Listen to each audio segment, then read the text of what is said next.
Good evening, everybody. Let's call the meeting of the City of Bloomington Township to order. We stand for the Pledge of Allegiance.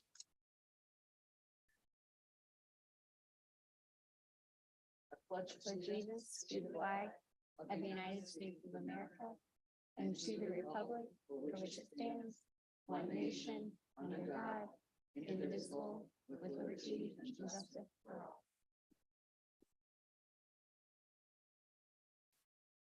Madam Clerk, will you call the roll, please? Trustee Walsh. Trustee Montney. Here. Trustee Emig. Here. Trustee Becker. Here. Trustee Bolin. Here. Trustee Urban. Here. Trustee Ward. Here. Trustee Crumpler. Here. Okay, the next item is a consent agenda. Before I call for motion, is there any item that anybody would like to have removed? I see none. Can I have a motion to approve? I'll make that motion. I'll second. Okay, motion by Councilmember Crumpler and second by Councilmember Emig. Trustee Walsh. Yes. Trustee Montney. Yes. Trustee Emig. Yes. Trustee Becker. Yes. Trustee Urban. Yes. Trustee Ward. Aye. Trustee Crumpler. Yes. Trustee Bolin. Yes. Yes. Okay, the next item is to pass the ordinance extending the housing eviction relief efforts program for eligible residents of the town of the city of Bloomington. Are there any comments? Ms. Skillwood? No? This program's been working very well Okay. to alleviate arrears for a good majority of the people that we see. For those that we are not able to fulfill their arrears, we move them on to the state fund. And so we're just asking for continuance of that. Do I have a motion to approve? I'll move. I'll second. Okay, motion by Councilmember Ward, second by Councilmember Emig. Call the roll, please. Trustee Walsh. Yes. Trustee Montney. Yes. Trustee Emig. Yes. Trustee Becker. Yes. Trustee Urban. Yes. Trustee Ward. Aye. Trustee Crumpler. Yes. Trustee Bolin. Yes. And the next item is award the contract for building renovation and authorize the supervisor to execute necessary documents. Any comments on that? Sure. Thank Oh, you. I Councilmember. just want to ask a question. So this is the renovations to your building, right? Just where, I wonder where you are on that. I'd love to hear, where some of the progress that's being made. If you could talk about Progress that. isn't made until we award this J. Spencer Okay. construction. We have been through the complete bid process now. Okay, so this is the company that the bid is going to be awarded to. Correct. They are the lowest bidder and most reasonable as well. And then the actual work will start June 22nd. June 22nd. Very good. Thank you.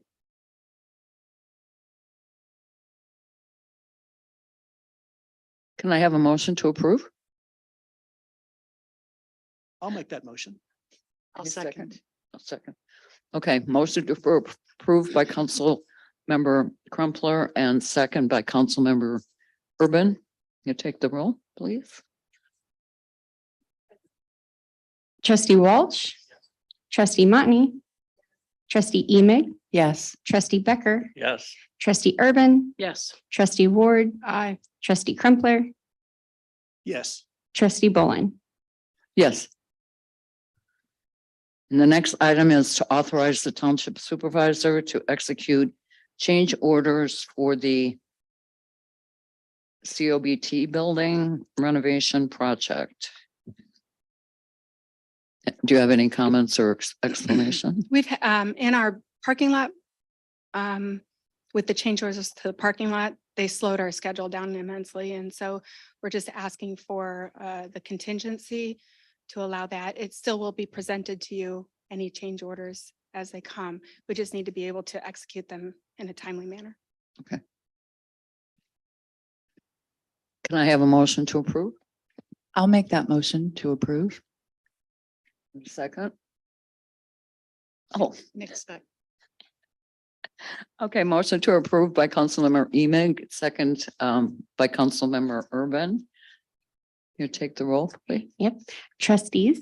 All right, trustee Walsh, Sorry. trustee Motney, Yes. trustee Emig, Yes. trustee Becker, Yes. trustee Urban, Yes. trustee Ward, Aye. trustee Crumpler, Yes, trustee Bolin. Yes. And the next item is reports by the elected officials. I have my board report present in the packet. I just wanted to say we did receive our Torma check, our dividend check in the amount of 4,843. And that equals to a total since 2024, 56,287. Torma has been an essential part of Township in terms of also receiving these dividends. It's very helpful to kind of expect that dividend.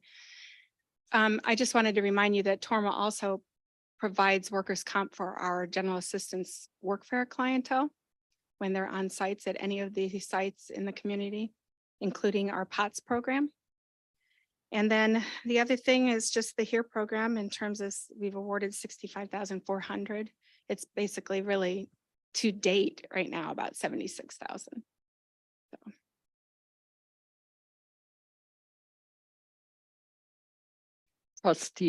Trustee Becker. This is kind of unrelated, but I had sent you an email Yes. about this and I wanted to potentially get your comments on this.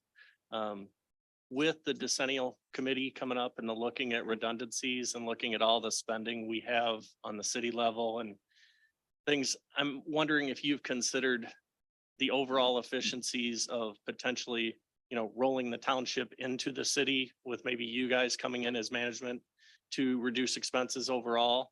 I mean, philosophically, I would like to see that in general, but I'm wondering if you've considered that with the advent of the decennial committee and those kind of things.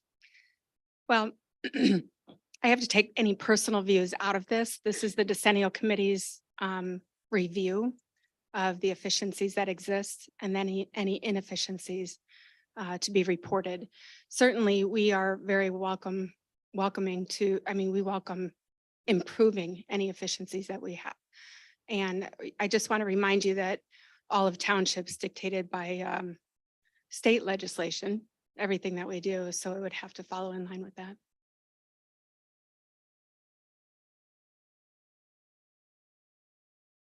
Thank you. Mhm. And the next item on the agenda is report from the township assessor, Mr. Good evening.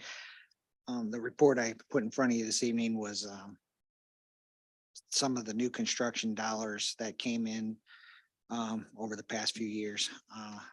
You can see there was a decline back early in 2017. We saw some growth was stymied a little bit.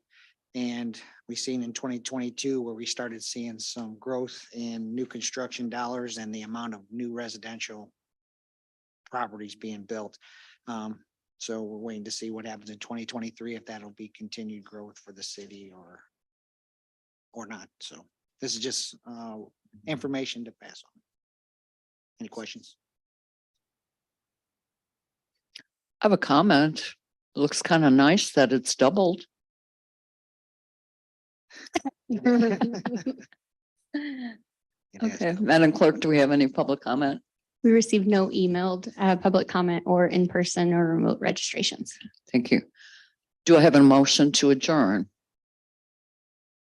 So moved. Moved by trustee Urban, second. By trustee. Trustee Walsh. Or take the roll. Or voice vote. Okay, all in favor, say aye. Aye. All opposed? Meeting's adjourned.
Good evening, good evening, everyone. We're going to welcome. I'd like to call the meeting of the Bloomington City Council to order. Please stand to say the Pledge of Allegiance and remain standing for a moment of silence. I pledge allegiance to the flag of the United States of America and to the republic for which it stands, one nation, under God, indivisible, with liberty and justice.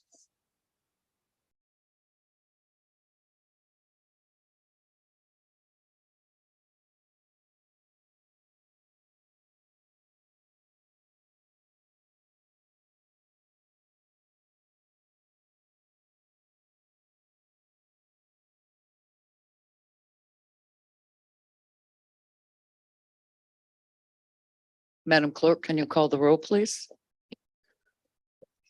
Councilmember Walsh, Here. Councilmember Motney.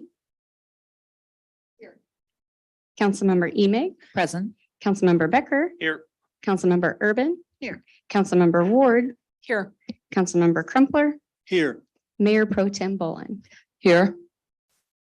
The next item on the agenda is recognitions and appointments.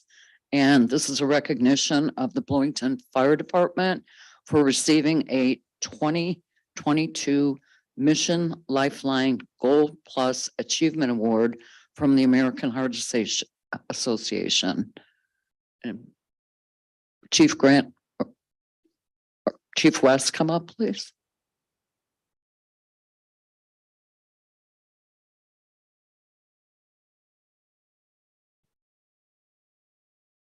Don't be shy. Good evening, Mayor Pro Tem, Council, City Manager. I'm going to introduce Dr. Lewis, who's in charge of EMS for the system for right now. She's going to present the award to us. Good evening. This was initially assigned to someone else. So I am going to be reading from my phone, so I apologize for that. Lifeline EMS Recognition is a program designed to showcase pre-hospital agencies nationwide for excellence in heart attack and stroke care. Pre-hospital personnel are the first care providers to patients suffering from acute emergencies. Bloomington Fire Department plays a vital role in the care system for these patients and is crucial in setting the course for the patient's outcome.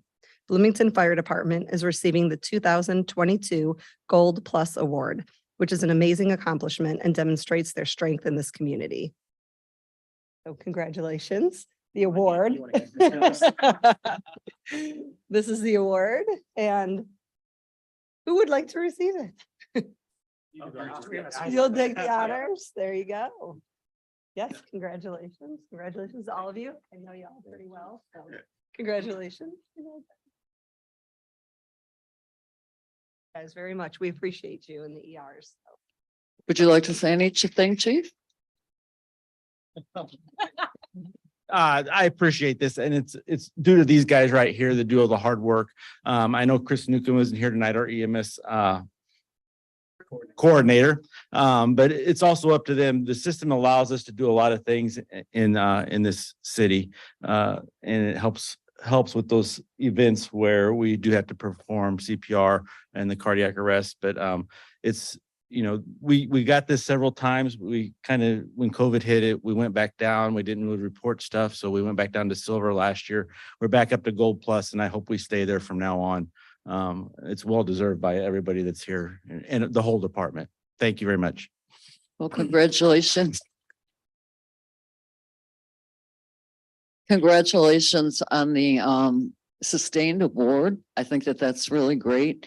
And to that young lady that came up to the podium, substituting for someone else, I can feel your pain. Okay. We're going to move on to public hearing. The first public hearing is for the FY24 proposed budget. And I will hand this over to City Manager Gleason. Thank you, Mayor Pro Tem and Council, and to the community. This is the final step before proposed budget adoption on April 10th. Going to turn it over to Finance Director Scott Rathman. Oh, Scott? I have to open the public hearing first. Sorry. I will call the public hearing open and the time is 6:05. Thank you, Mayor Pro Tem, City Manager. No new information this evening. As you can see on the slide above, this is a summary of the budget as proposed citywide of 290.1 million. It's a strong budget, ambitious budget with nearly $70 million in capital projects. That makes up most of the difference between the prior year, the $21 million difference between prior year. And of that infrastructure, I'm highlighting that 10 million of that is for roads and sidewalks, a $3 million increase. What I really want to highlight to the community are the resources available related to the budget. So the budget books are online via the web at cityblm.org/budget. And there are also hard copies at the hub and the library. That's not denoted here, but there are hard copies available as well. And then there's additional background information on the budget. We have a budget video series that's accessible via the city website as well, along with a PDF that kind of goes along with that video series that highlights, the financial structure of the city and some of the nuances related to some of the interfund transfers and things of that nature. And then last but not least is our annual audit, a lengthy document, but it has some very interesting information related to the assets and services, some of the things we highlighted during the proposed budget, the service calls from police and fire, the number of parks, et cetera, and all that is available online. And then as the city manager mentioned, the final step in FY24 will be the budget adoption on April 10th, and we'll go through some more of the details, recapping those, the revenues and expenditures and the variances from year to year at that time. And that is all for this presentation. So I'll turn it over to the hearing. Madam Clerk, is there anyone registered to testify? Yes, we do have two people register to testify. First, we'll have Gary Lambert, and to follow Scott Steinling, and I'll swear them in each as they come forward. Thank you.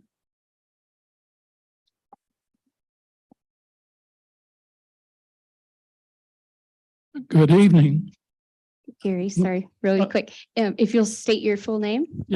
Gary Dwayne Lambert. Ooh, we got the middle, sorry. If you'll raise your right hand, please. Do you swear to tell the truth, the whole truth, and nothing but the truth? I do. Thank you. I may have some of these items out of sequence, but that's what happens when you rely on your memory. Somewhere along the line, we got our statement. It's from the assessor. I assume all of you did as well. Mine went up 7.7% for my house. And that's fine. Then I heard through Scott's presentations somewhere along the line that we had increased, and I forget the name of the fund, the surplus fund, the backup fund, whatever it is, $13 million.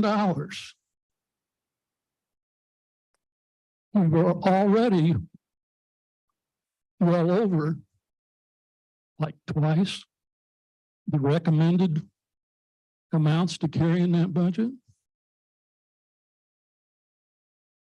Then the levy came out, and I may have the sequence wrong. This council, in spite of increasing the surplus fund by 13 million, increased the levy. I can't comprehend that. Then in the current budget, if I remember right, we have included in there an additional planned surplus of 5 million.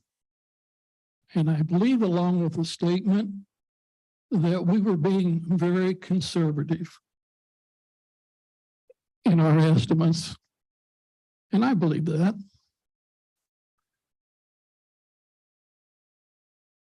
If that's the case, it's not going to be a $5 million surplus. It's going to be something greater than that. I wish this council and the next council would get back to running the city and quit trying to build monuments and increasing the surplus so that it becomes a slush fund. Thank you. Next, we have Scott Steimling.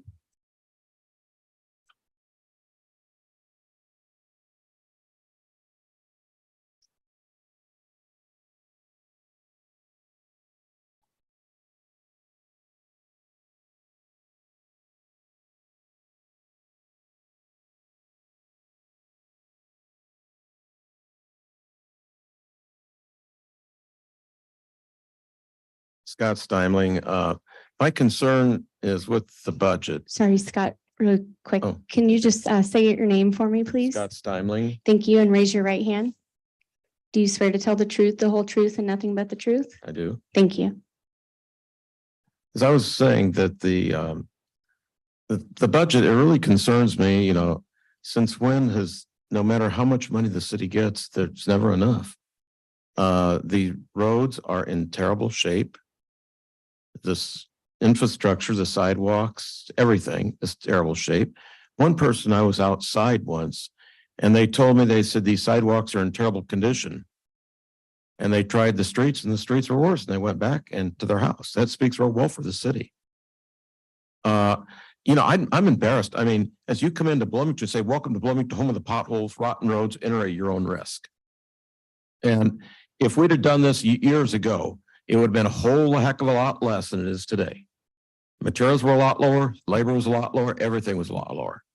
But no, the city just raises taxes. And you got two choices, either pay or move. And I can see exactly why people are leaving the city of Bloomington because of the lousy taxes in the city. What about our infrastructure? That's terrible.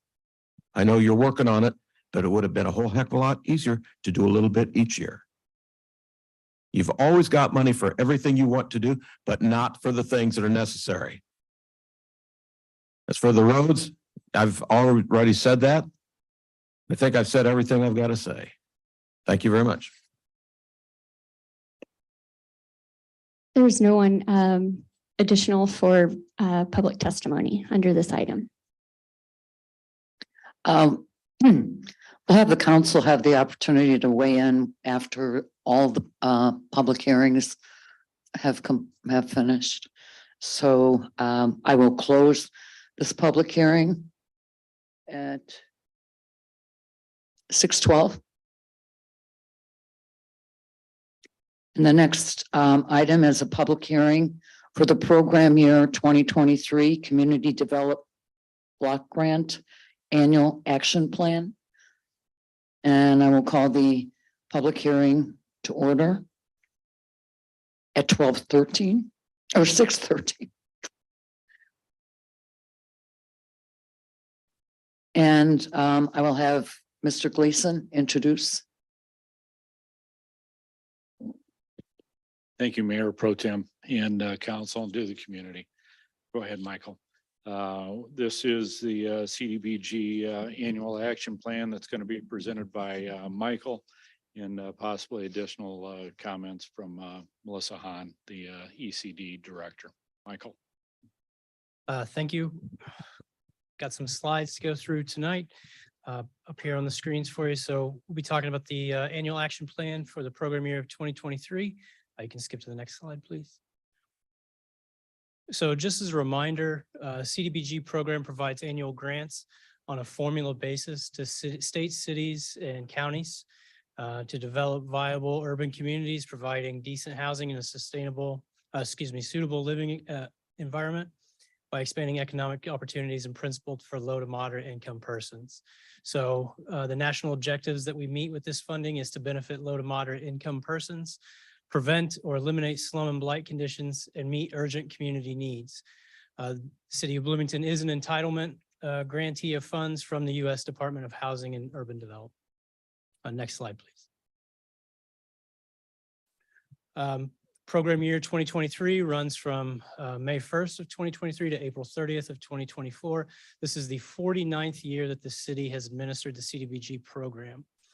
Each year, an annual action plan is created to determine the annual projects that will be undertaken to achieve goals described in this consolidated plan. This plan is this plan is in the fourth year of the 20 to 24 consolidated plan that the council approved back in 2020. Thank you. The city released the request for proposals for our partner program applications for public service. This includes planning, fair housing, and Section 3 activities and public facility and infrastructure partner programs in January of this year. Applications were due in February of 2023. We had 16 total applications. Out of those, 10 were public service applications and 6 were for public facilities and infrastructure applications. Awarded organizations are subrecipients of the city's CDBG funds. So our annual goals and funding. So we're trying to accomplish preservation of existing affordable housing stock, homeowner, which we break down into 2 categories, homeowner housing assistance and rehabilitation service delivery. Also the elimination of slum and blight conditions, which we do through residential housing demolitions. And you can see the totals there.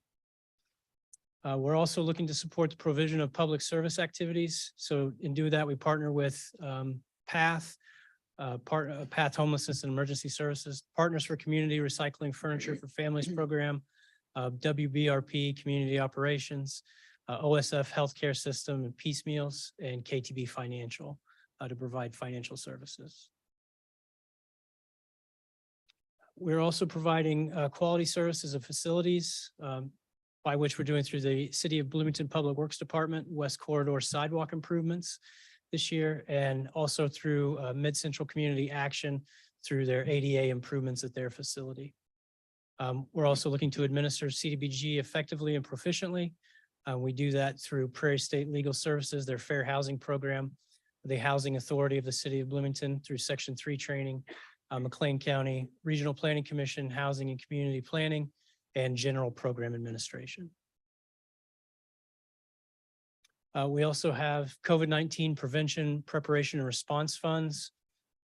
This year, the City of Bloomington Parks and Rec, we're going to put that money into improvements at the Empire Junction Park. So this year, our total program community investments will be just over $717,000.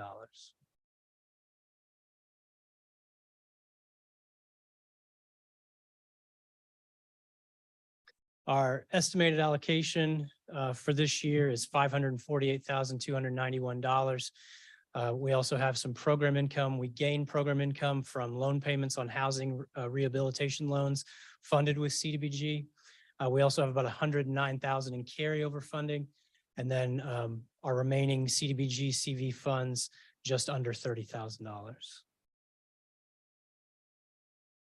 The public comment for this annual action plan is open until tomorrow, through tomorrow.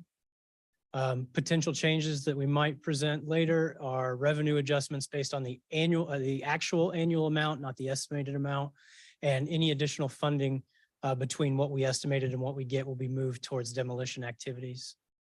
Then we'll come back and present for consideration and action by City Council.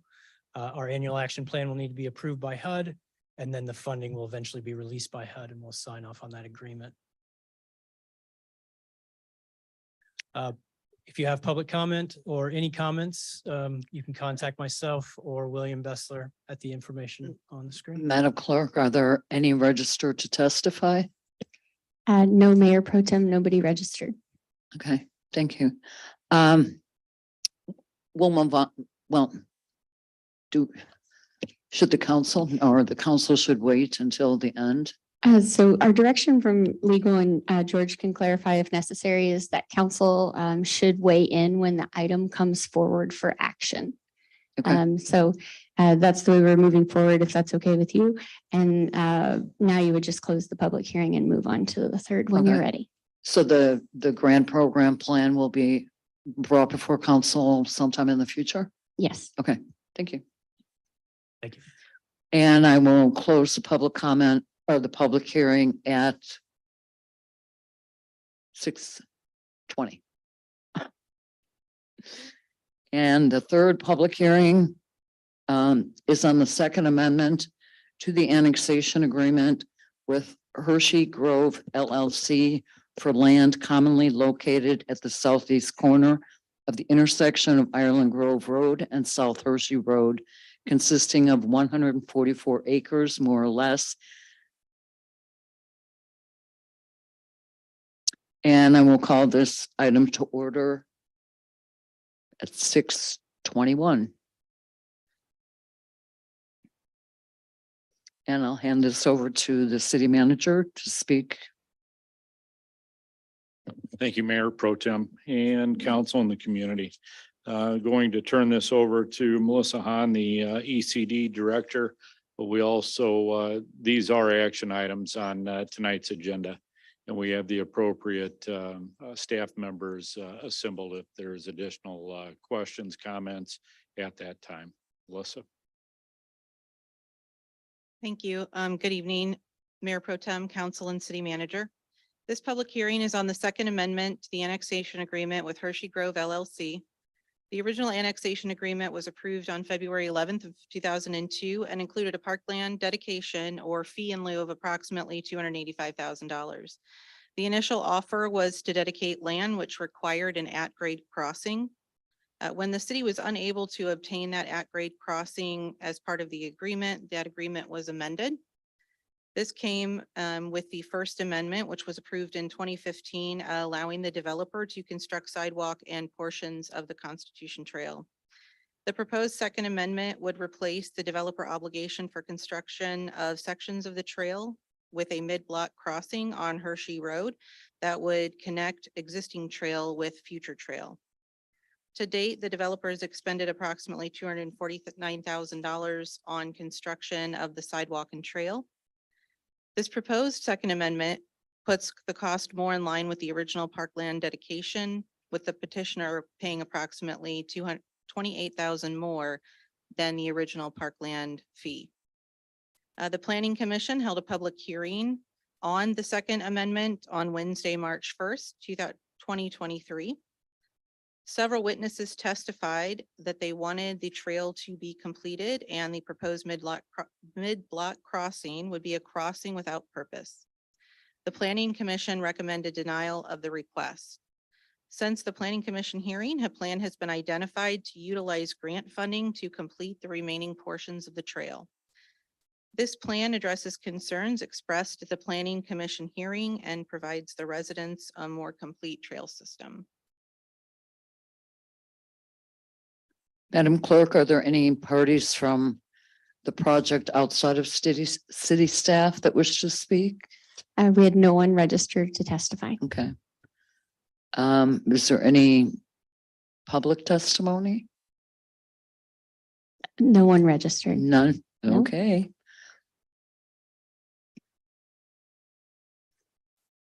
Okay, I will close this public hearing at 6:24. And the next item on the agenda is public comment. Do we have any people signed up for public comment? We do. First, I'll just let you know that we did not receive any emailed public comment prior to the meeting. And tonight we have 5 people registered to speak. After you read your note, I guess you will, we'll start with Marty Seigel and then next up Gary Lambert.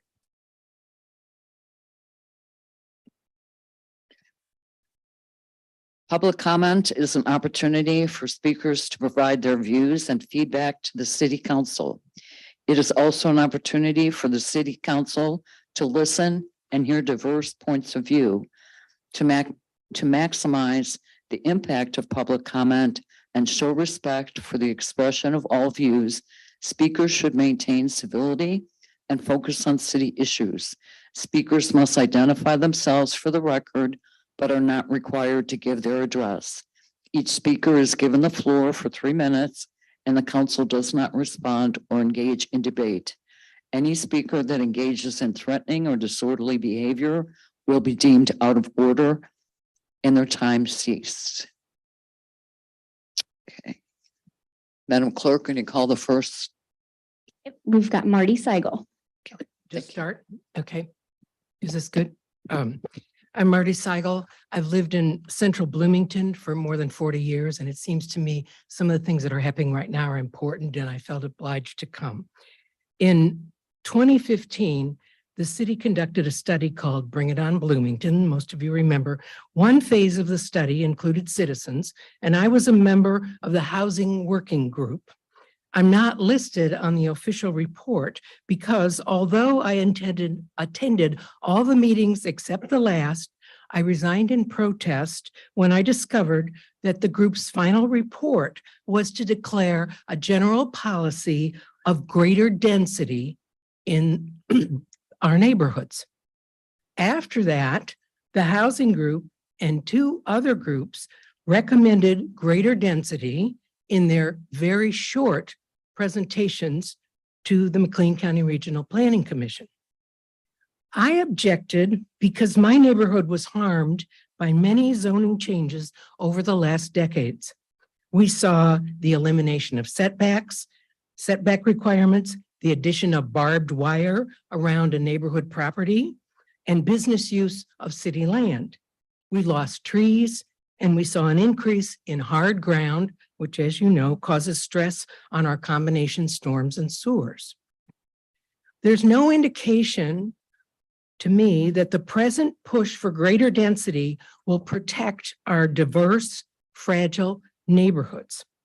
Last year, for example, the Economic and Community Development Department requested a special use permit for a special use permit for a rooming house in the Near East Side.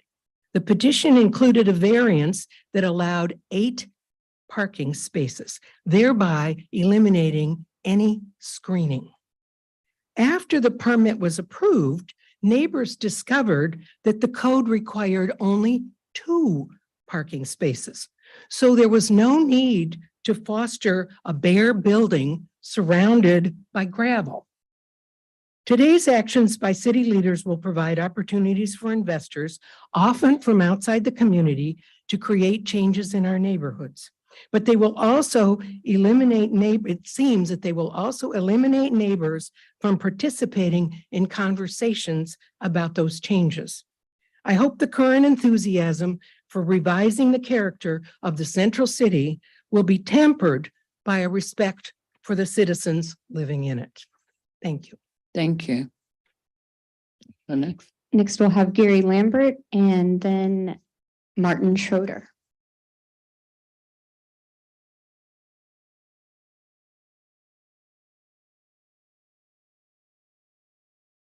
I've spoken, my name's Gary Lambert. I've spoken a number of times over the years about the vehicle use tax that previously was in effect for Normal, Bloomington, and I believe it was Cicero. Most recently, I believe in November. I see Normal now has eliminated that tax.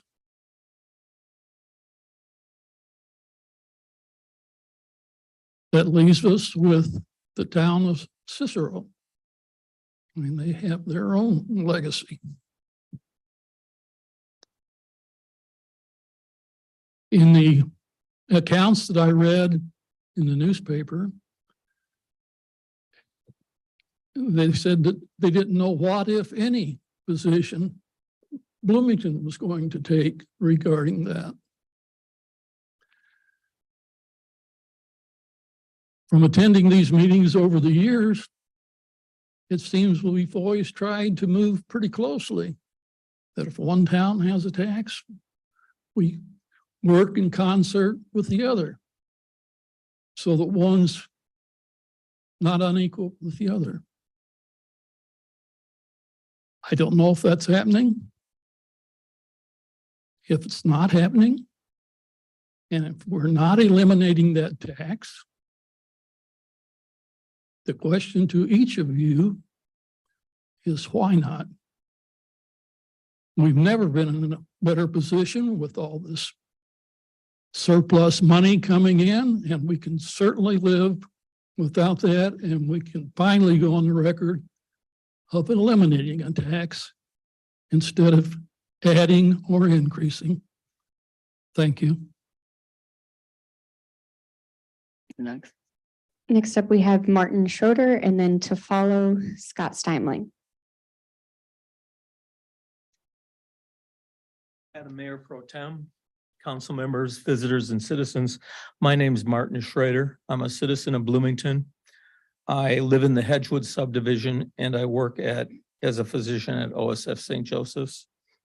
I want to express mine and other concerns about Oxford House, which is a series of houses throughout the United States, including one recently opened in the Hedgewood subdivision, which places addicts of both alcohol and or drugs into communities as a halfway house.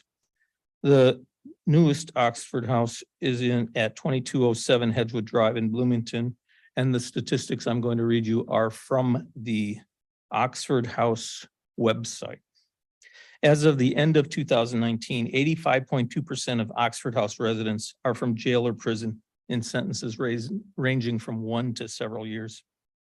Absolutely no ID or screenings are made of prospective Oxford House residents to identify or isolate violent criminals or sex offenders before drug and alcohol addicts are placed in a community. Since Hedgewood is directly across from North Point Grade School and many children walk to school and back to their Hedgewood homes, the safety of these children is a very valid concern.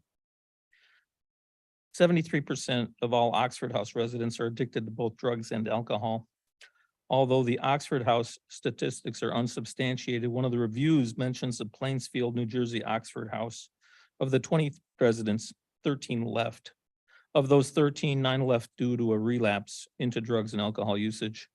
The reality of these addictions and relapses poses a legitimate concern for Hedgewood residents who will bear the immediate burden of these relapses. Oxford House rules specifically disallow any professional staff to live in an Oxford House residence. The absence of any trained professionals invites a serious lack of permanence, direction, and guidance for addicts who have proven themselves to be in great need of that type of stability. The deliberate, illegal, secretive purchase of Oxford of 2207 Hedgewood and the placement of Oxford House residents deprive affected communities from obtaining critical information about those residents. The 3,000 US residences used for Oxford House addicts rent from $80 to $160 per week per resident. Consequently, the 9 beds and potentially 10 rented in the Hedgewood House produce an income for the 2 Washington state realtors who bought it of approximately $5,760 a month or $69,120 per year. These absentee owners and the local realtor who sold the house to them have shown a total disregard for city zoning laws and citizen concerns. They're simply driven by their greed. Next up, we have Scott Steinling, and then to follow Serena Fish, and that'll be your last speaker.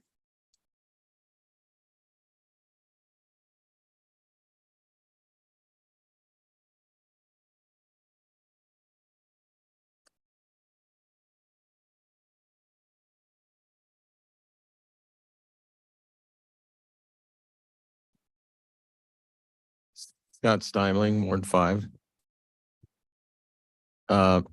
I guess my concern is with vehicle use tax that it places Bloomington on an unfair playing field with the car dealers in Normal.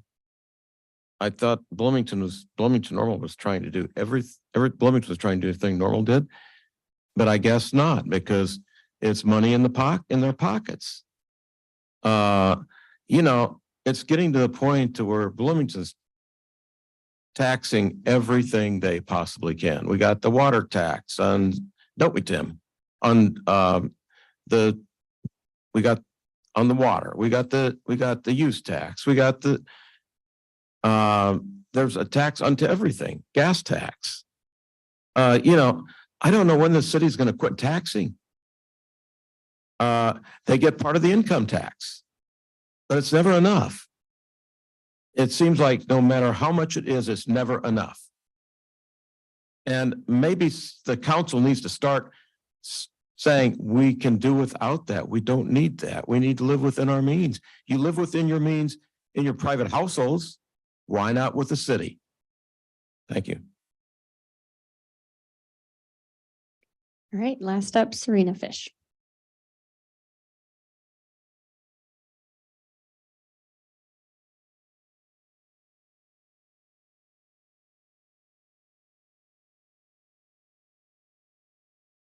Thank you for having me. My name is Serena Fish. And I'm here tonight to say something to you all, including you. You only have a few more days to vote. Everything that we're talking about tonight, everything that you want to change, you want something better, you want no tax, whatever it is, you have an opportunity to make a difference. In this community, your vote counts. One of the other things I'm going to say to you is go to some of these forums, go to some of these meetings. When someone walks into an election office with a postcard, the postcard could be a political party, it could be a concerned citizens party, and they go right down the postcard and they have no concept of who they are voting for.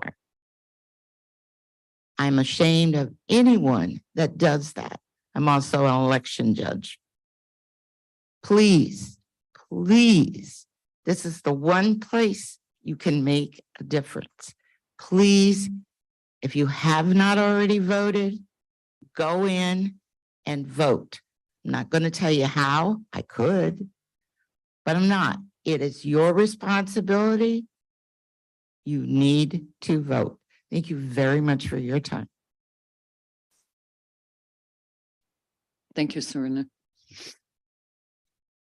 The next item on the agenda is the consent agenda. And before I ask for motion, is there anyone that wants to pull an item? I don't see any. Can I have a motion to approve?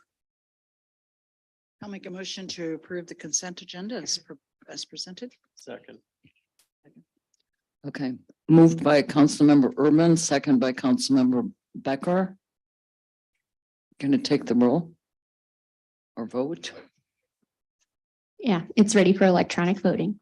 Okay, thank you.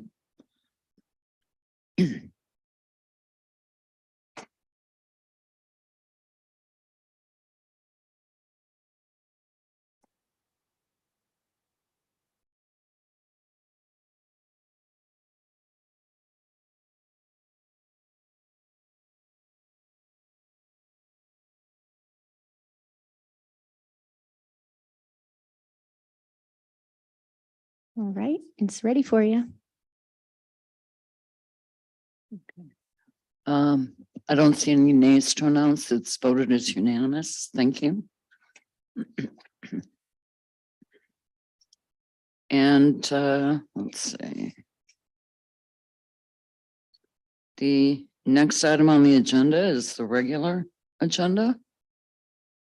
And it is consideration and action on an ordinance authorizing the Second Amendment to the annexation agreement with Hershey Grove LLC for land commonly located at the southeast corner of the intersection of Island Grove Road and South Hershey Road, consisting of 144 acres, more or less.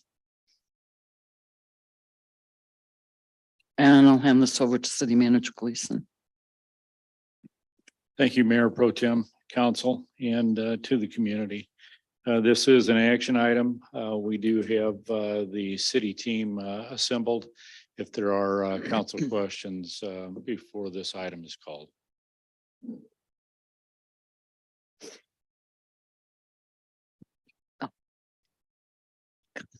Councilmember Ward. Yeah, thank you. I actually have several questions with regard to this item. The first one has to do with getting some clarification on what kind of incentives did the developer get back, 20 years ago?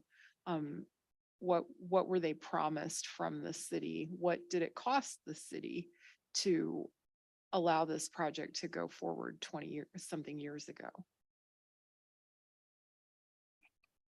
I'm not aware of any incentives that they received. Usually what happens is there's a annexation agreement, and within that annexation agreement is basically what we had before us, correct?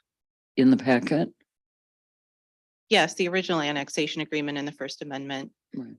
So the city hasn't put out any money in terms of sewer, roads, nothing with regard to this. Is that right? I'm not aware of any additional incentives, other than the original annexation agreement that was agreed upon. Okay. And then I guess I wonder if we could clarify why this wouldn't be spending public funds on private concerns. I've heard that raised a number of times over the last year or two. I guess maybe the standout for me had to do with when some pretty hard hit neighborhoods were hit by flooding, and efforts were made to try to get some support for those residents of those neighborhoods for the flooding damage. And the argument of some of my colleagues was that we shouldn't be spending private money or public money to benefit strictly private goods. And it's my understanding that the extension of the trail really is strictly to benefit this neighborhood. And I'm wondering just how we're squaring that. Actually, I'm going to jump in here real quick. Craig Schonkweiler, Assistant Public Works Director, go ahead and come up, and Kevin, if you don't mind, slide up here, and we'll assist Melissa as well with some of these responses. I guess what I'll say as Craig and Kevin are preparing, and even if Corporation Counsel George Boyle has any comments. But this is something that came in front of Plan Commission. We've tried to prep all those involved on this item, and found that the developer, in fact, at the end of all this, is going to be paying more towards this project than what the original amount was.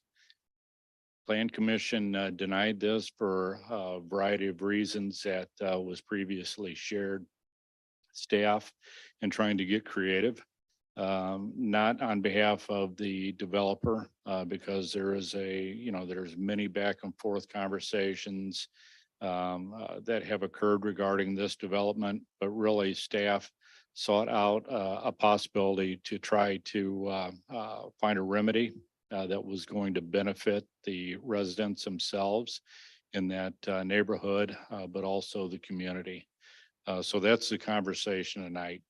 So in between the Plan Commission vote on March 1st and tonight, we've tried to prep Plan Commission with what the changes are, the remedy, I will call it, that's before council to consider.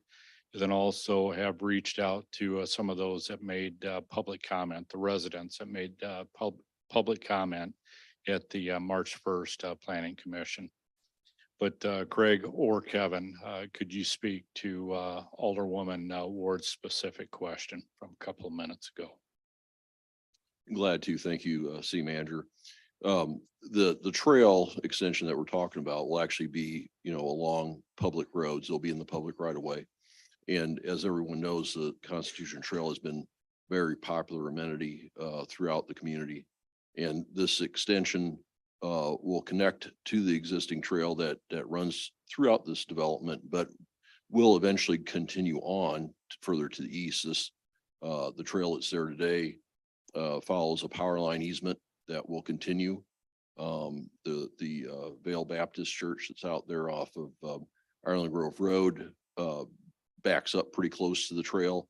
Eventually it will continue on as that ground gets developed. And, our goal with the trail system is to have a connected trail system that loops throughout the community. As you know, the Hamilton Road and the Fox Creek Road improvements also include pieces of Hamilton, the trail extension that will connect this section of Hamilton Trail all the way to the west side to Fox Creek, which, gives them that trail amenity for pedestrians and cyclists and all sorts of trail users, a way to get across the southern portion of the city all the way from the west side all the way out by Fox Creek, all the way to the east side here by Brookridge Apartments. But once again, we'll continue on further to the east as development occurs. So Craig, you want to add anything?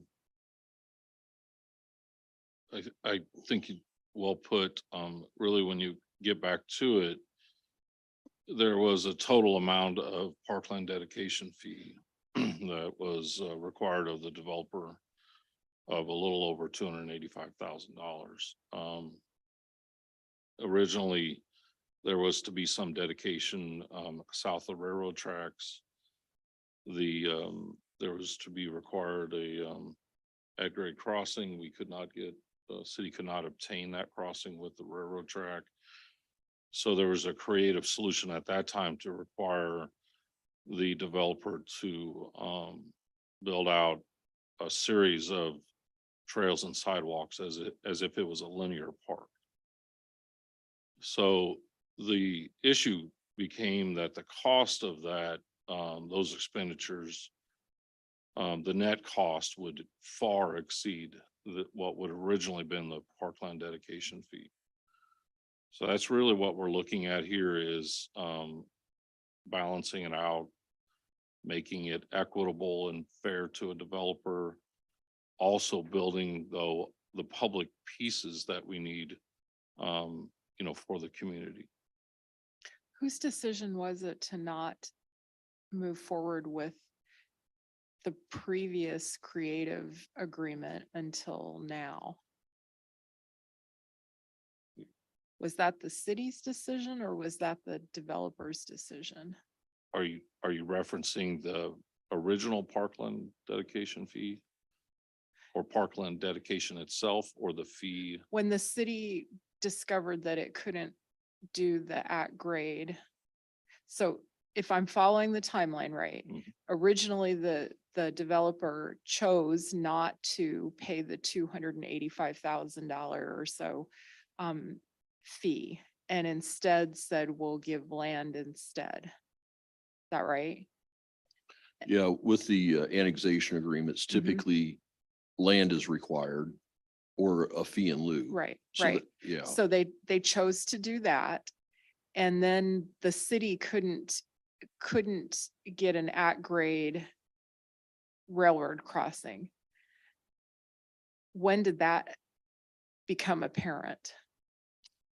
The city worked on that. I don't know remember the exact year, but say 2010, 2012 range, somewhere in there. Per the annexation agreement, we had to do our due diligence to try to get that crossing. But it just became apparent with time with the Norfolk Southern and then with the ICC that wasn't going to happen. They weren't going to grant an at-grade crossing. So it's been the better part of a decade or more since the city said, we're not going to be able to do that. And that was the point at which there was a creative solution that was devised. How come that didn't happen? Whose decision was it that we would wait until 2023 now and have to come up with another creative solution? Was that the city or was that the developer? the timelines always take longer than we'd like, right? So the agreement, the First Amendment lined out these, trails and sidewalks to be done. And the developer worked towards getting those done. The last trail is the piece we're talking about. And in order to get that trail in place, there was some power poles along Hershey Road that as the engineers for the developer looked at putting that trail in, they said to the city, hey, how do we get around these power poles? And the city has the ability with our franchise agreement with the utility companies. If there's a public improvement, we can request then that they move the poles out of the way of that public improvement. That process took several years to get done. And then at that point, they start looking at the engineering and the estimates again and discovered that there wasn't going to be sufficient funds for completion of the trail as originally contemplated with that First Amendment. Yeah, just that it still sounds to me like they made a bad decision. And luck wasn't on their side in that regard. And so now here we are. And I guess I just can't help but think about, the lots and lots of folks whose basements were flooded. And we said, sorry. It's too bad that the rains came and you lived in that neighborhood, and we're not going to give you money for a private concern. And so I'm skeptical of this.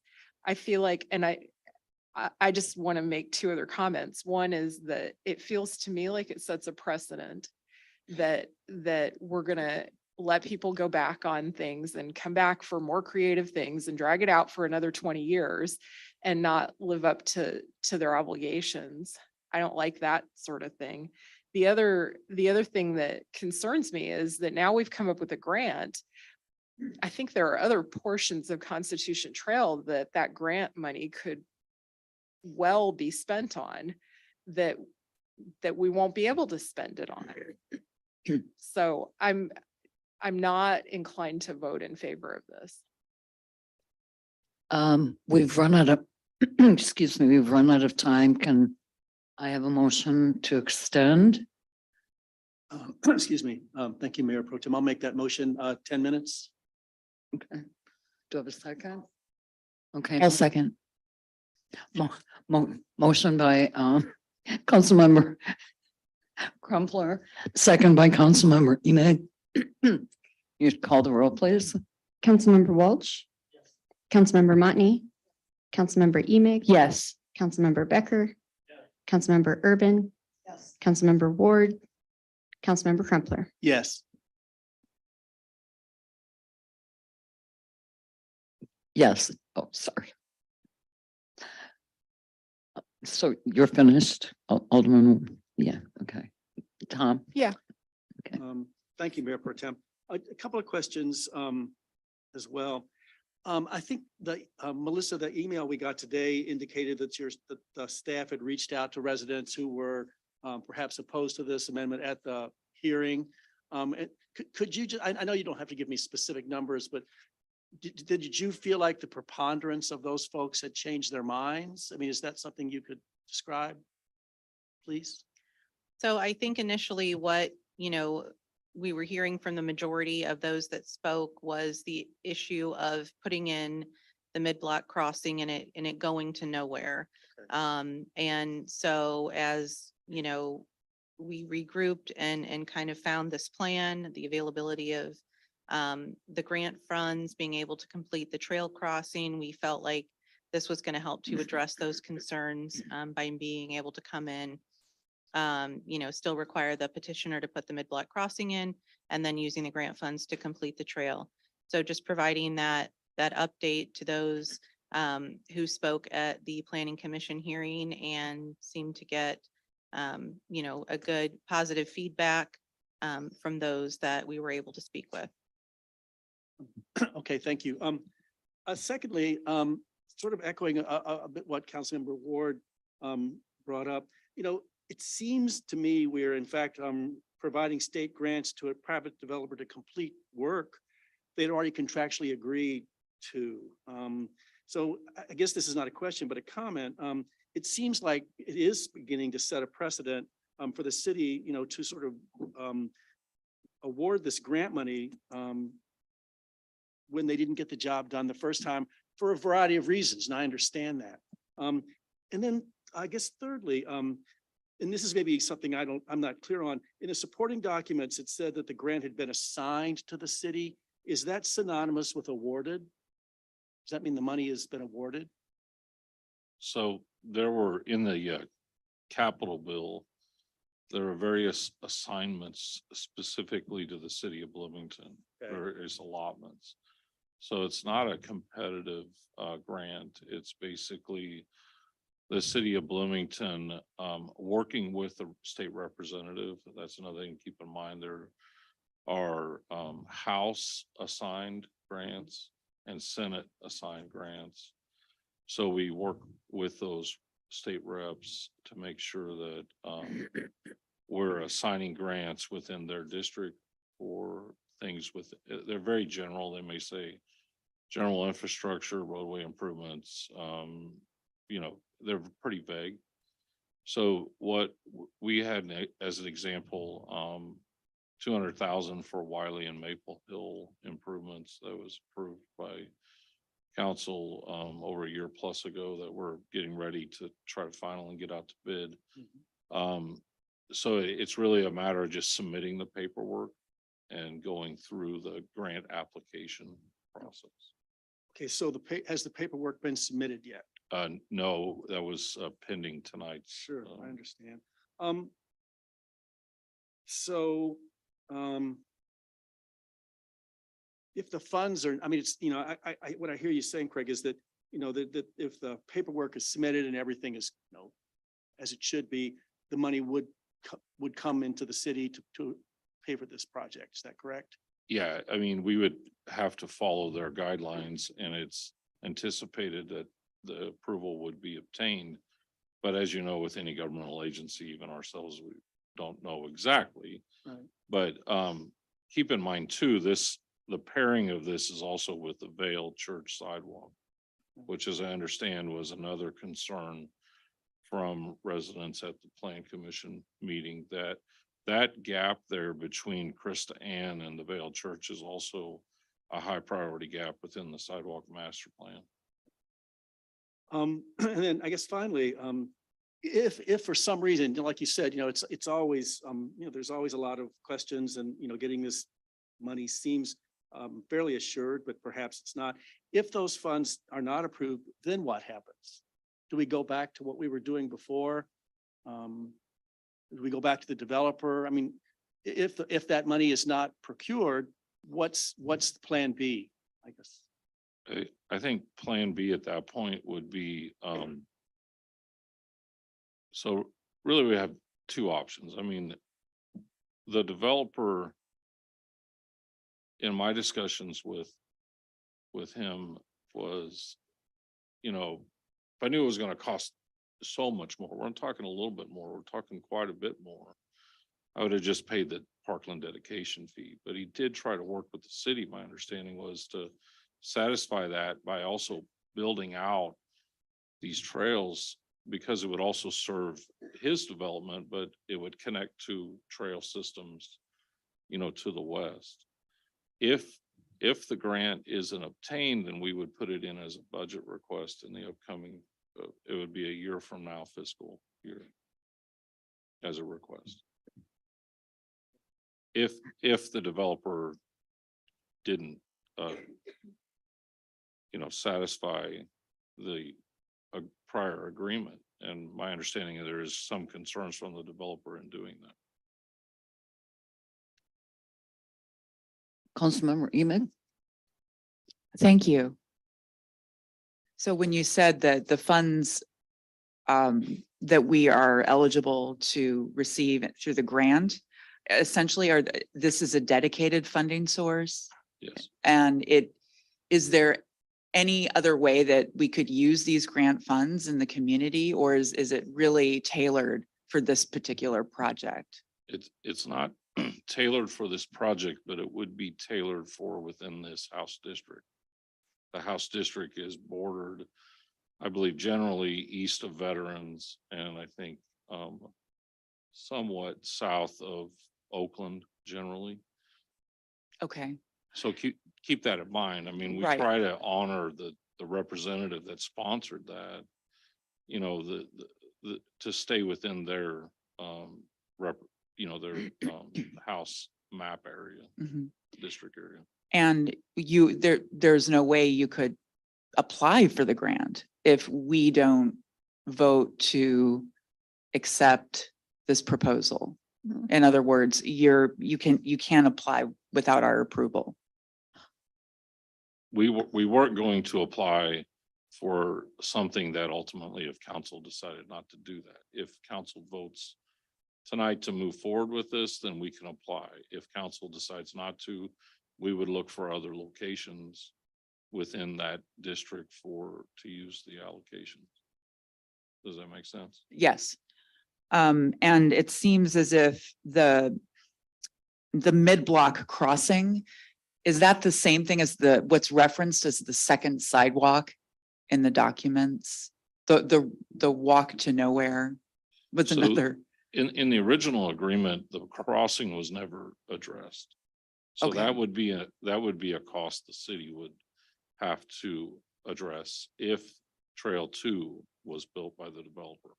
So that is a cost that we're kind of switching out, not one for one, but the city would have to pay. Because the original obligation was just to build the trail. So there would not be any crossing at all Mhm. with the original agreement. Right. And with this, if you do get kind of the go ahead and you apply for this and the funds are dedicated, then it would cover that mid-block crossing as well as the extension of the Constitution Trail. No, The mid-block crossing would be the developer building to satisfy the obligation of the original amount now I understand. for the parkland dedication, and actually beyond that. For my calculations, they would actually exceed it by almost $29,000. I see. It's good to have a number. Thank you. And so the extension of the trail, we will no longer have the sidewalk to nowhere. Like this is the solution, and the grant funds provide money within this district to cover this kind of expense. That's correct. Okay. And I also, this is my final question. My understanding is that members of the Planning Commission have been notified about this agreement or potential agreement, and that they have been affirmative of this proposal. Más o menos. Yes. Nodding head. Yes. Okay. At this point, I am in favor of this because I think it's an opportunity to extend our trailways, and I can see the benefit to the whole community. And I would rather see this be funded by dedicated grants that are made for this kind of development and not have to go back to our budget. I have a few questions. I know we're a little bit over time. How much is the cost of Trail 2? So keep in mind, we pay prevailing wage, right? So that's a different cost than the developer would have. But I've got it estimated at this point at a little over $260,000. Okay. So that would be about half the grant, and you could use the other half somewhere else. That would be for the Vale Church up to Krista Ann Gap piece along Ireland Grove. There's no sidewalk now. So it would be. Okay, so this grant would go for the sidewalk that goes along Island Grove Road and Trail 2. That's correct. And then. Why wasn't the sidewalk, excuse me, but why wasn't the sidewalk along Island Grove Road built and paid for by the developer at the time of the annexation agreement?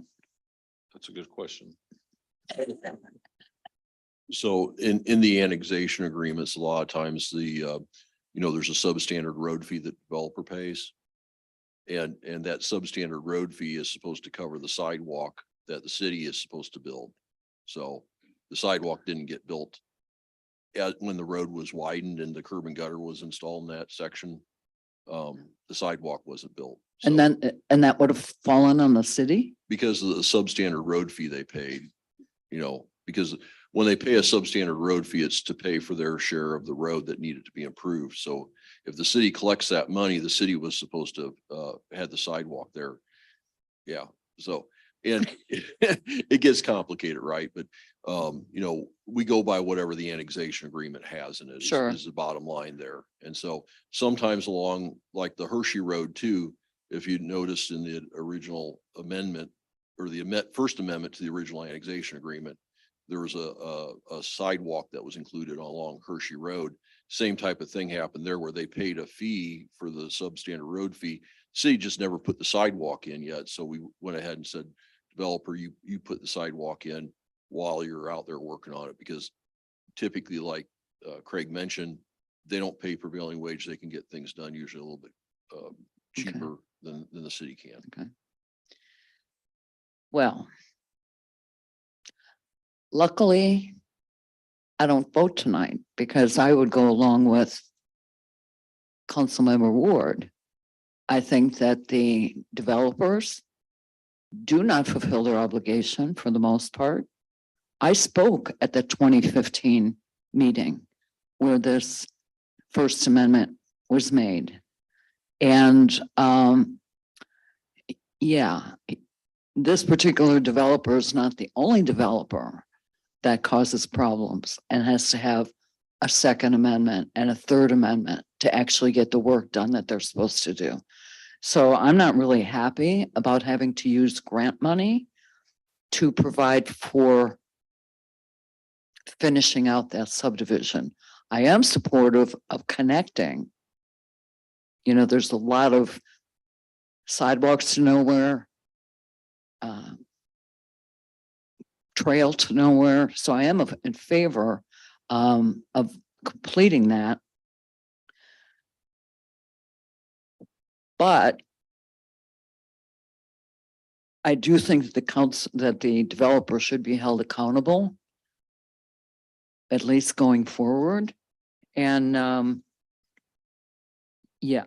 just not in favor of what's going on. The very last point I'd like to make is that putting a mid-block crosswalk on a 4-lane road where the speed limit is 45 miles an hour, and there is a curve coming down Hamilton Road into South Hershey where you cannot see that intersection, that crosswalk. I do not think that's safe. I think that is a safety issue, and it is contradictory to putting in a constitutional trail, which is to get the pedestrian off the street. That is my main complaint. This developer issue, that's a whole nother story, but my main concern about this street crossing, even with a flashing light, that intersection at Hershey and Island Grove has had multiple fatal accidents, and that has a street light. A stoplight.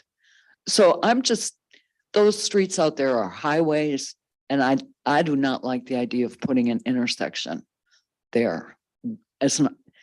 We as a council have an obligation to keep our residents and visitors safe, and I just don't support that. So, but I don't get to vote.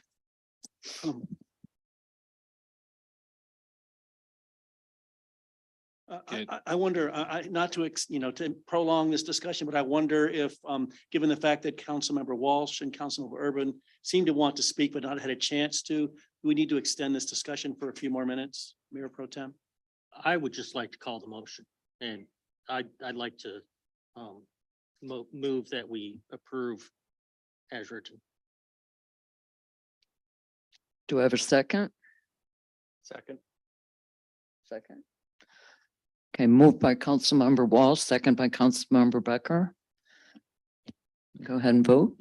Is there no room for discussion when a motion is made? Well, I think that Councilmember Urban had her light on Okay, I'm sorry, I didn't see that. earlier. Is there any further discussion? I'll motion to extend the time by another 10 minutes to allow the other council members to speak. Okay, I'll thank second you. that. Sorry about that. I didn't see that. Roll call? Councilmember Walsh, Yes. Councilmember Motney, Yes. Councilmember Emig, Yes. Councilmember Becker, Yes. Councilmember Urban, Yes. Councilmember Ward, Aye. Councilmember Crumpler. Yes. Yes.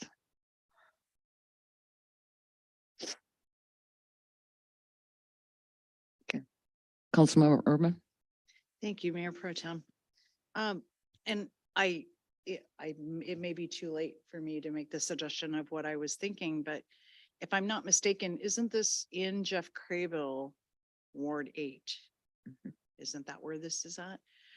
With him being absent, I thought it might have been prudent for us to have tabled this until he returned. But unfortunately, he's already made the motion and now I don't know how to do that. Okay. What would be the procedure for that?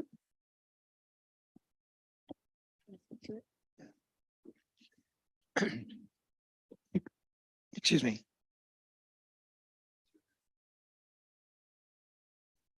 You could vote to table it to a date certain. Even though there was a motion to approve?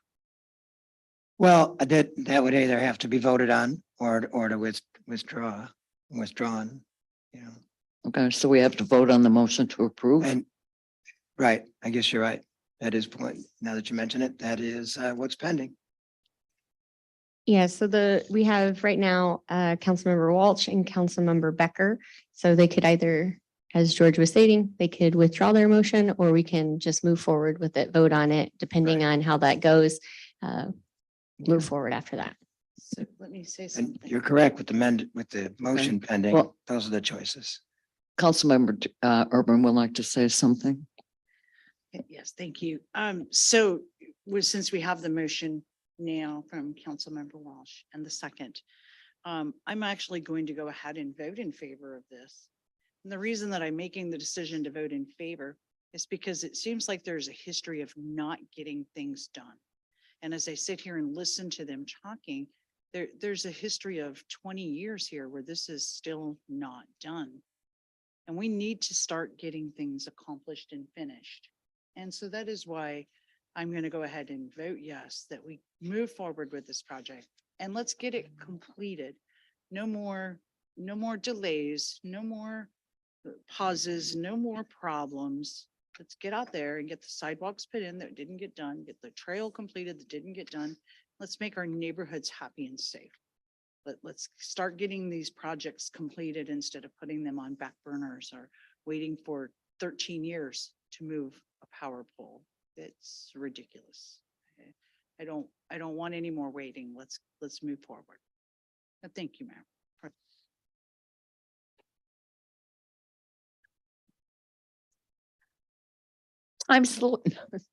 Time's up. No, go ahead, Councilmember Becker. Just to comment to Dee's very good point about Jeff. Jeff did, for everybody else to know, Jeff did send email documenting that he was okay with the decision being made. He trusted he would support the resolution that made by current council. So Jeff he brought a lot of points to bear, all of which have been discussed. So just for the record. Okay, go ahead and vote.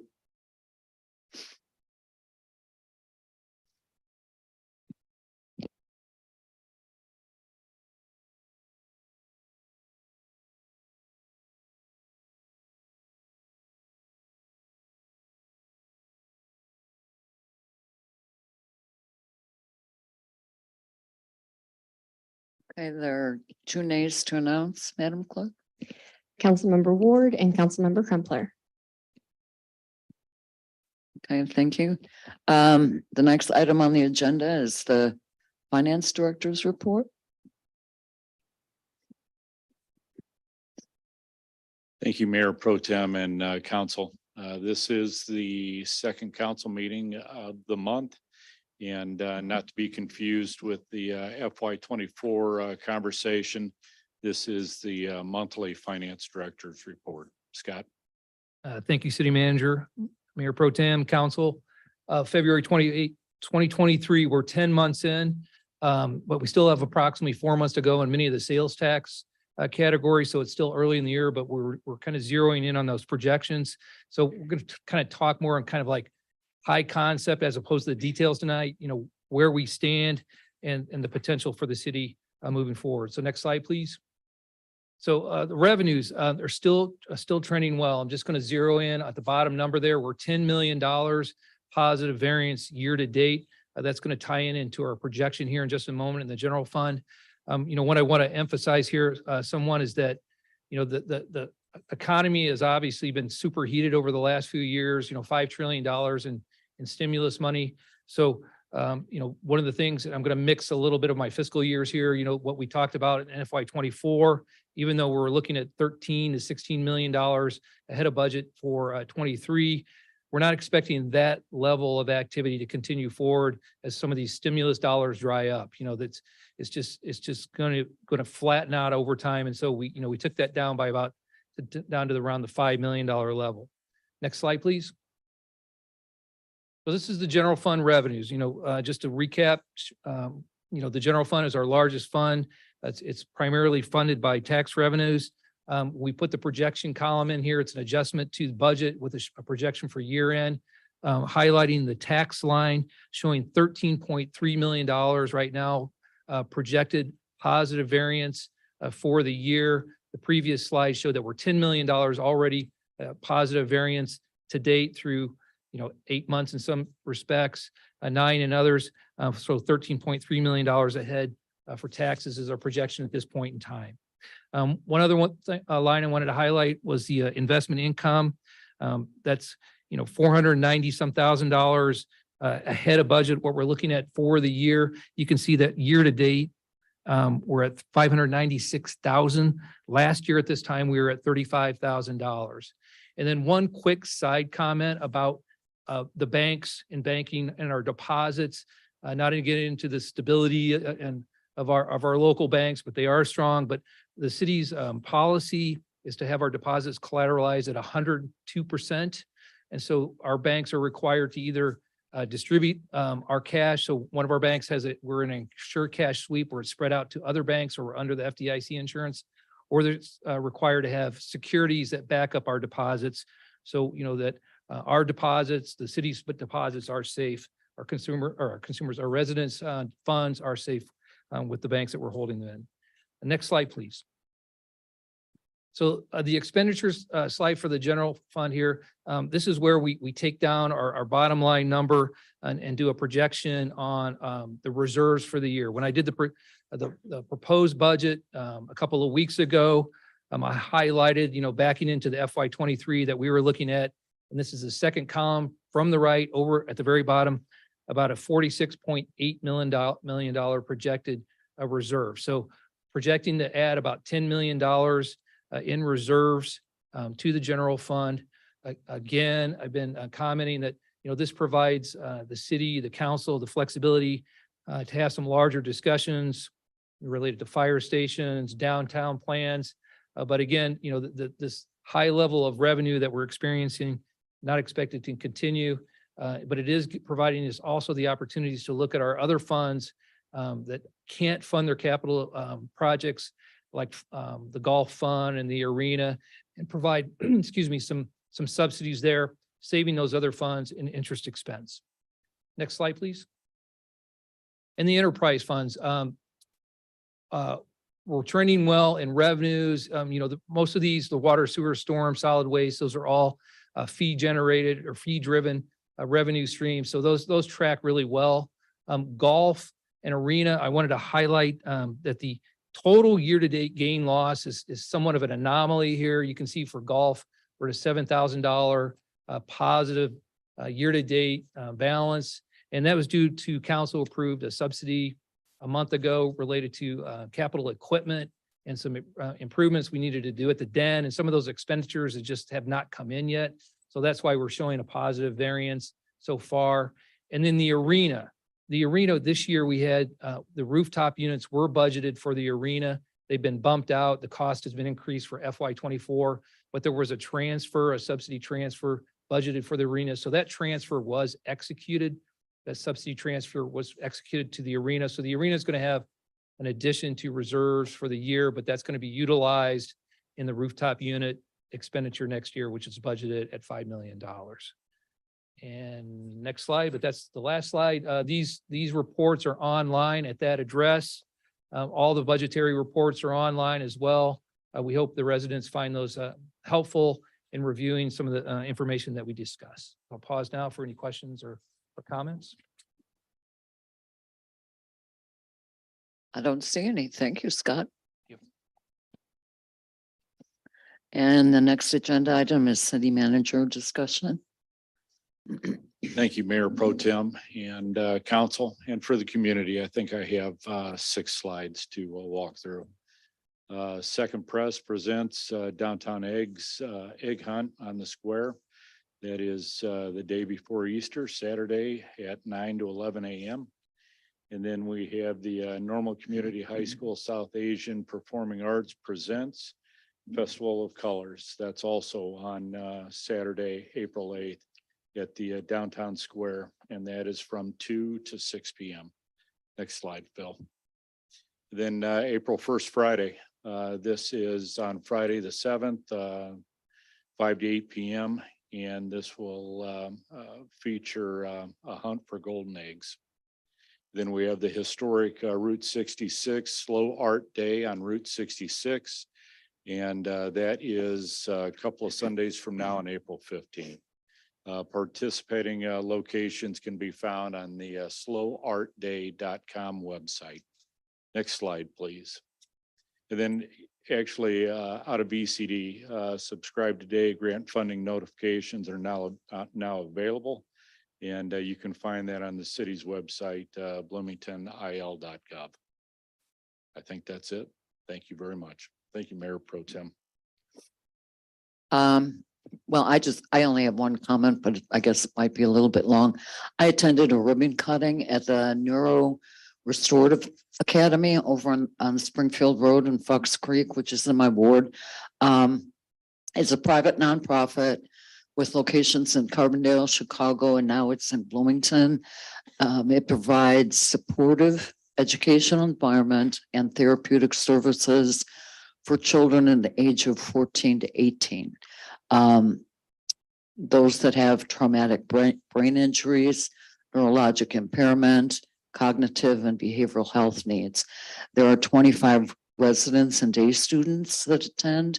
They're supported by 18 staff members, which include educators, healthcare providers, social workers, and residential supervisors for the 4 supportive housing units that are in the Bloomington Normal area. The director expressed gratitude to city staff for making the process to locate here very enjoyable.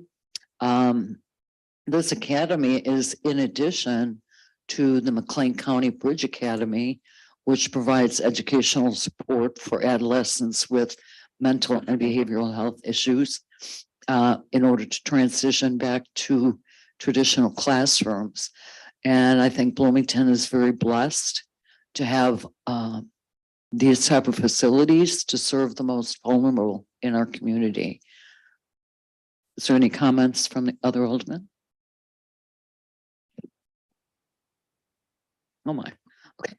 We'll start with Tom Crumbler. Go ahead.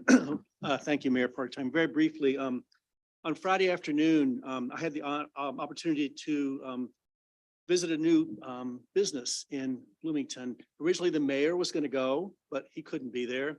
And then Councilmember Crable was going to go, and he couldn't be there. And I was happy to be third string. This business is Vadim's Wardrobe, but it's a family-owned business, specializes in Indian clothing. And what was really great about this opportunity is this group recognizes the economic opportunities that are out there in Bloomington now. They had planned for 6 months to open this business. And I was really excited to see diverse business owners opening this new business and hopefully thriving in our community. Thank you. Councilmember Ward. Yeah, thank you, Mayor Pro Tem. I'd just like to acknowledge four significant dates. This Thursday, March 30th, is National Doctors Day. And so especially after the events of the past 3 years, I think if you run into a physician, it might be nice to wish them a happy Doctor's Day. Thank you for keeping us alive. The other three dates are actually seasons that I want to observe before we meet again as a council, I think on the 10th, right? The 10th of April is our next meeting. Yeah, before we meet on at our next meeting, three major religious traditions will be having their holiest days of the year. So Ramadan began this past week, a season of fasting for Muslims, and Passover begins next week, as does Holy Week.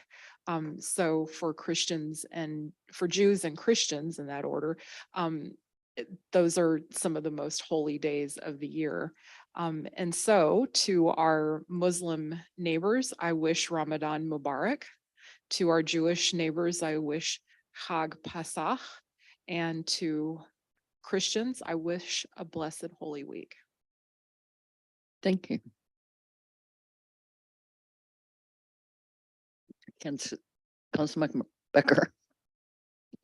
So just to follow up on my comments made at the township meeting, as everybody knows with the budget discussions, there's a lot of money going to be spent and a lot of necessary infrastructure spending.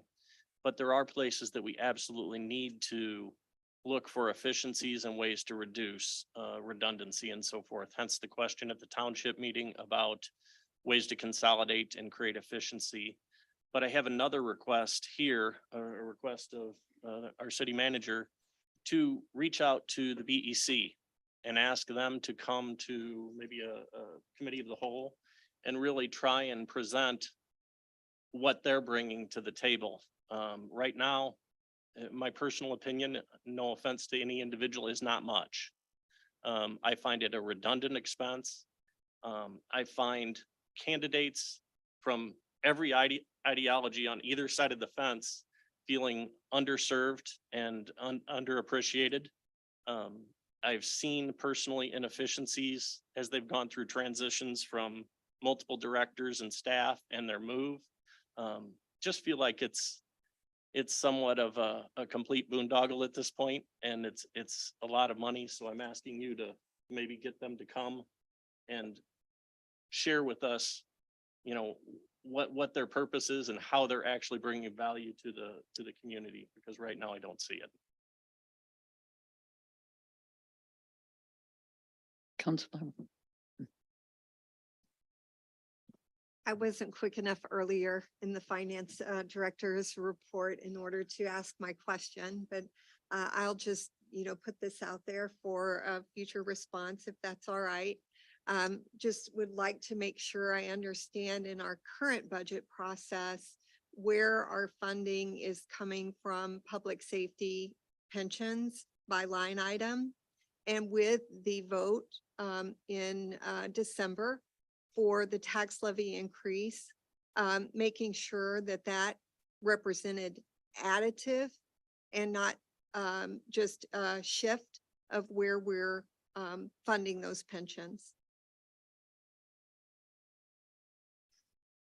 Sorry, I didn't see the light. I mean, you were going to ask a question. That's all right. I was reaching for it and we'd already moved on, so I didn't want to interrupt the group. Thank you. Okay, we don't have an executive session, so can I have a motion to adjourn? I'll make a motion to adjourn. I'll second. All in favor, say aye. Aye. Opposed?